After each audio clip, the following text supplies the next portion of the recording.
Yeah, hi from Hamburg. My name is Klaus Kiessling.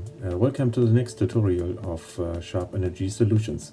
Today I'd like to show you how to set or reset your password. So we are at the start page of the shop again. In case you forgot your password, please click here. Then key in your login and the customer number and ask for new password. The system will create automatically new password to you.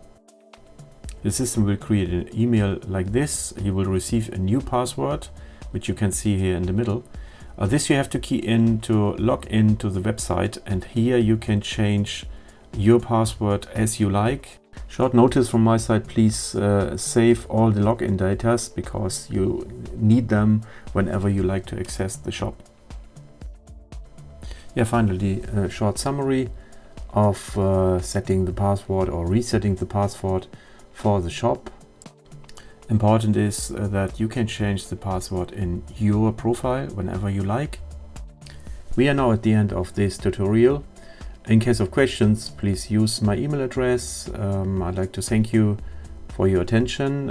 Hope to see you next time. Thank you. Bye bye.